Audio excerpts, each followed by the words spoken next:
Bahkan beliau tadi waktu salaman dengan semua atlet ditanya satu-satu rencana karirnya ke depan. Dan beliau langsung memesankan saya siapkan mengenai dana pensiun atlet dan pelatih ke depan. Siapa saya bilang. Tetapi kita kembali mengingatkan bersama BRI kemarin ada literasi finansial. Saya hadir di literasi finansial hampir 1 jam. Supaya apa? Para atlet ini semua yang sebelang pada dapat emas itu pada nabung. Luar biasa ya. Bapak Presiden memberikan visi bahwa yang selama ini mungkin kita sebagai Kemenpora atau semua keluarga besar olahraga, panjat tebing ataupun bulu tangkis, merasa sesuatu yang berbeda, di mana beliau benar-benar mendorong untuk kita berprestasi, mengibarkan bendera merah putih, dan juga diapresiasi dengan bonus yang juga sebagai catatan untuk tabungan. Ini luar biasa. Jadi ini yang saya yakini olahraga kita akan makin berkembang. Bahkan beliau tadi waktu salaman dengan semua atlet ditanya satu-satu rencana karirnya ke depan. Dan beliau langsung memesankan saya siapkan mengenai dana pensiun atlet dan pelatih ke depan. Siapa saya bilang. Jadi ini memang sebuah visi yang luar biasa. Tidak hanya kita dituntut berprestasi, tetapi juga diapresiasi, ya, dan juga bagaimana juga didorong terus persiapan-persiapan yang berikutnya termasuk Asian Games. Kami akan rapat bersama Pak Wamen mengenai Asian Games itu besok rencana. Ya, setelah kita evaluasi nanti baru biasa cabur-cabur dipanggil seperti kemarin. Baru nanti kita bicara targetnya seperti apa. Tapi rata-rata Asian Games itu sebelum 2018 kita hanya mendapat 4 medali emas waktu itu. Waktu tuan rumah kita dapat 31 emas, dan setelah itu di China kita dapat 7 emas. Tetapi kemarin mendapat laporan ada hampir 3 nomor yang kita emas tidak dipertandingkan, artinya kembali ke 4. Nah tentu ini yang kita mau lihat, bisa nggak kita lebih dari 4 ini. Dan kembali saya apresiasi kepada Bapak Presiden atas dukungannya yang maksimal. Dan saya juga apresiasi kepada atlet, para pimpinan cabur yang hadir. Dan saya menyaksikan juga banyak pimpinan cabur termasuk mbakku yang di sebelah, Ibu Yeni, yang nonton sama-sama di final hadir. Nah itulah yang Bapak Presiden juga tadi sampaikan, apresiasi kepada pimpinan cabur yang benar-benar peduli, hadir, mendorong. Dan sehingga atletnya bisa terus berprestasi gitu.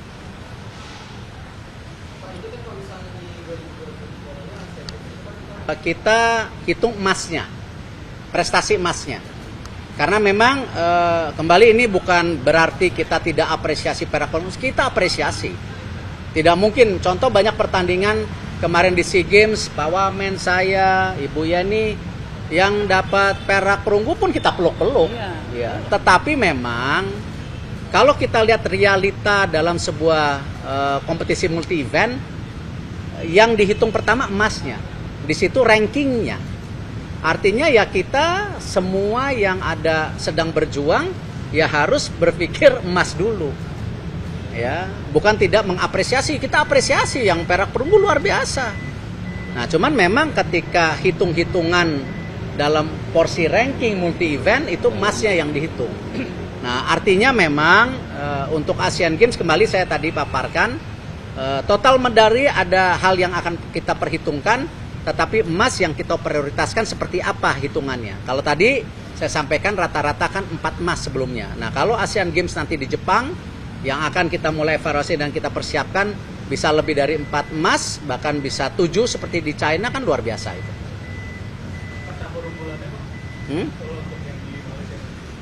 Yang di Asian Games. Nah ini yang kita berharap. Kenapa kita punya 21 cabur unggulan, di mana kemarin sudah menghasilkan 63% dari total medali. Tetapi kalau dilihat khususnya buat emas sendiri, Olimpiade Asian Games masih cabur-cabur yang selalu menyumbangkan emas. Kalau kita lihat 10 tahun terakhir, ini baru saja panjat tebing salah satunya. Yang biasanya di bulu tangkis, angkat besi, panahan. Nah, ini yang kita mau dorong, olahraga-olahraga yang tentu di 21 cabur ini, masih tunggu pepresnya dari beliau. Ini yang kita akan dorong untuk fokus sehingga kita juga punya variatif emas ya dari cabur-cabur yang lain, karena kita tahu apalagi kalau Asian Games, Olimpiade yang emasnya terbatas, resiko cedera itu pasti ada, ataupun ya musuhnya lebih baik, lawannya lebih baik, atau atlet lain lebih baik pada saat di titik pertandingan. Jadi ya kita mesti ada insurance juga, hitungan emas-emas dari tempat yang lain gitu.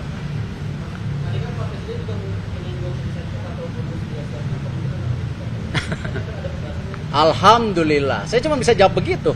Beliau belum membisikkan, nanti kita tunggu. Cuman beliau bilang ya mungkin baik, ya alhamdulillah kan. Dan alhamdulillah buat ya para atlet yang saya minta kemarin setelah saya Kemenpora, Pak Wamen memantau sampai malam, kita transfer semua langsung ke account atletnya, pelatihnya langsung loh. Tetapi kita kembali mengingatkan bersama BRI kemarin ada literasi finansial. Saya hadir di literasi finansial hampir 1 jam. Supaya apa? Para atlet ini semua yang sebelang pada dapat emas itu pada nabung ya. Nah, pada nabung untuk kembali masa depan mereka gitu ya. Jadi ini yang kita juga dampingin, dan saya sama Pak Wamen, apalagi beliau juga bekas atlet ya, peraih medali Olimpiade. Career Path nanti kita akan mulai rapatkan di Kemenpora, Career Path atlet ya. Ini yang kita mesti pulang pikirkan mungkin tahun depan, karena tahun ini Kemenpora udah 28 program ya, nanti kita kemarin baru rakor Mbak, nanti kita kasih waktu gitu. Cukup ya Bu Yeni dong, ditata 4 medali untuk Asian Games nanti, mohon doanya. Hah? Olimpiade 2 medali target kita, 2 medali dan mungkin final untuk lead. Jadi untuk speed kita tetap target medali, tapi untuk lead kita target final. Karena kita memang jangka panjang, dan selama ini memang lead belum bisa sampai seperti speed. Tapi kemarin SEA Games ada kejutan karena lead kita ternyata berhasil mendapatkan medali emas, 2 medali emas dan 2 medali perak.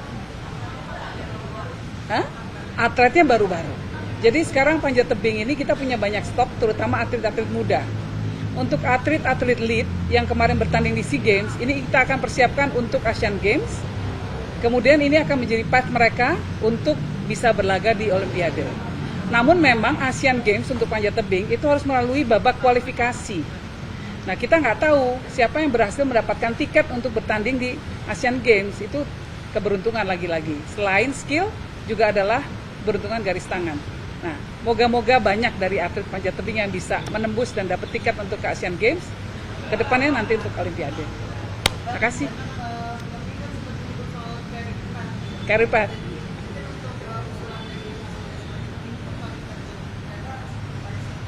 Jadi wamen juga.